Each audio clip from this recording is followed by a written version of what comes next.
Hi everyone, welcome back to Be Rich. Today I want to talk about the issues with so-called carbon emissions and buying carbon credits. And it was initially thought of as something great, as an idea that companies which don't produce as much as carbon as another company, and they can exchange these credits between each other, overall reducing the total emission. Saying, let's say for example, each of us are allowed 100 credits, and if you don't use your 100 credits, that you can sell those credits on to somebody else for profit, and they in turn can use those credits because they need that extra bit of carbon emission being allowed for them. So this kind of carbon emission trading was going on, and it was thought of as a great idea when it was initially launched. Slowly over a period of time, people have bring their emissions down, and there'll be more cohesiveness in the system, and it'll be better managed, and it'll be far more efficient controlling carbon emission throughout the world, so we can avoid these hotspots. So this article came out, which I thought was rather interesting, to show you how there's a problem fundamentally with this and why it fails to work. Of course, this is one of the articles. There are many articles like this. If you can go ahead and Google it or search on YouTube, you'll see many people have put up videos related to this. And I thought I'll take this up today as a topic and talk about this, especially this article implicates one of our leading petrochemicals companies called Shell. So what happened was Shell was recently been implicated in the sale of millions of carbon credits that were tied to CO2 removal efforts but actually never occurred. These sales were primarily made to Canada's largest oil sands company. Canadian oil sector is huge. There are many big companies there, and Shell claiming that they had these credits because they had removed carbon. So basically, if you can earn a credit by reducing carbon from the atmosphere, or you sequester carbon and you can earn a credit and in turn sell it. So Shell had tied this to those removal efforts, claiming these to be credits. And the details of this, what has come out is from 2015 to 2021, under this subsidy which was available, Shell was able to register and sell carbon credits at a double the volume of actual emissions it reduced. It's Quest Carbon Capture Facility in Alberta. So they have a facility called Quest, which is a carbon capture facility, and it was supposed to remove the carbon, and for each credit it was supposed to sell whatever returned. But they did double the volume it was actually capable of doing, and as shown in the registry. So the total amount of non-existent CO2 reduction credits sold by Shell is 5.7 million. And the funny thing is, it shows you how this whole thing goes hand in glove in the oil industry.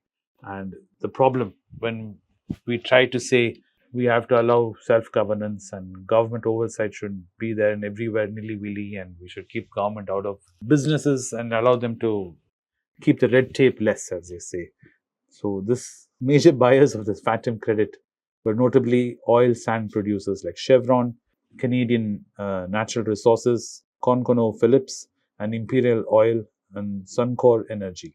So these are the guys who have been trading amongst themselves, as they say.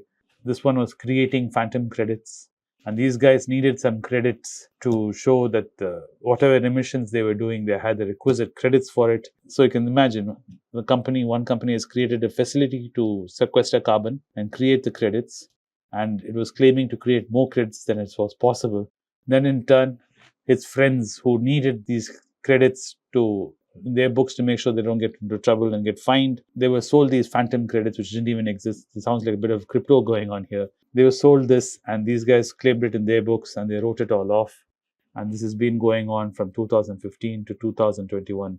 All the time while the world was being told and lauded by the guys who created this program, saying, see, we have done this and we're doing it so well, and we have brought our emissions down. And whatever Canada had ratified in this treaty, saying we're working hard to bring our emissions down through this carbon credit scheme, and we have made so much money from it also, and all this was going on at the time when these guys were doing this phantom credit. So criticism and responses for this from Greenpeace Canada has been very severe and very strong, stating that this phantom credits is worsen the climate change by claiming reduction which didn't even occur. So it's literally like in our so-called fad diet world which we live in, claiming this fad diet is good for you or this is calorie deficit for you. There is zero sugar in this. then it comes out later that it wasn't so healthy for you, it wasn't zero sugar, or whatever sugar substitute was given is bad for you. It is in the same line as that. Instead of reducing carbon, what has been doing is accelerating carbon emission and worsening the climate crisis. As it is, we are facing severe issues with our climate. You can see it every day, every corner of the world. Climate seems to be getting worse and more unpredictable and more severe. The least we can do is at least be honest with each other in our efforts. That seems to be lacking in these companies. And this is what I had spoken about when we said, when our sole focus is on profit and we don't want anything but profit, and companies only trade for profit, these kind of things happen. And this is what is very prevalent in our capitalistic market. I'm not an anti-capitalist. I'm not saying we should not make money. I'm all for it. I'm an investor too. But somewhere along, we as a society need to really look at ourselves very hard and wonder what should be our prime motivations in anything and everything we do.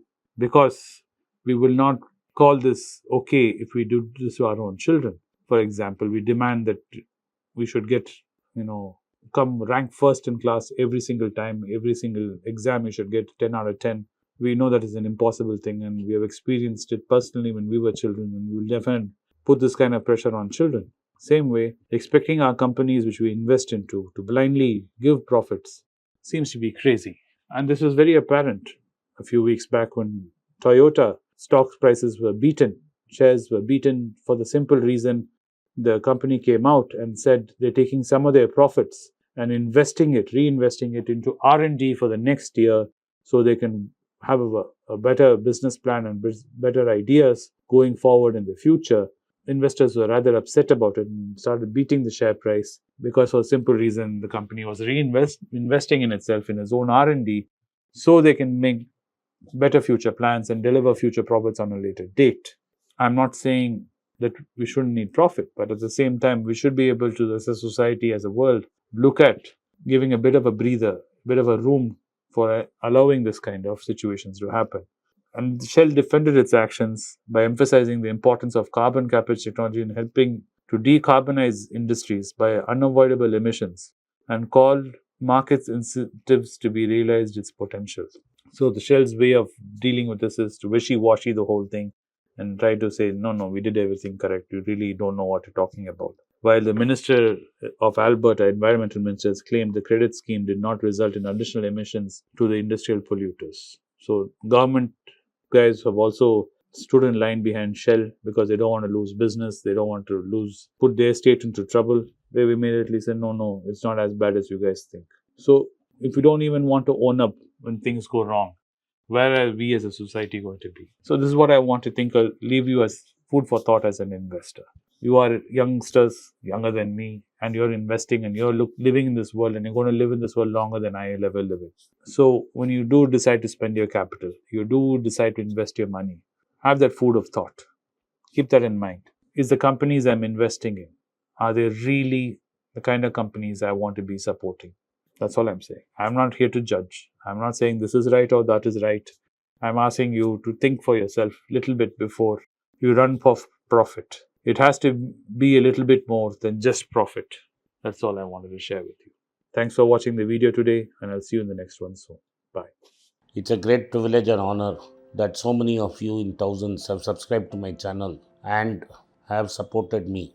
I have written 2 books in English, The Alchemy of Money and Ordinary Stocks, Extraordinary Profits. These books are published by us and are ready. If you want to procure a copy, send us a message to the WhatsApp number given below and my team would respond to you. If you want an Amazon Kindle copy, you can click the link below. Finally, those who wish to consult with me can send a mail to berichenglish@gmail.com. Once again, I thank you for your support. If you like this video, press the subscribe button of my channel, hit the like button and turn on the bell notification.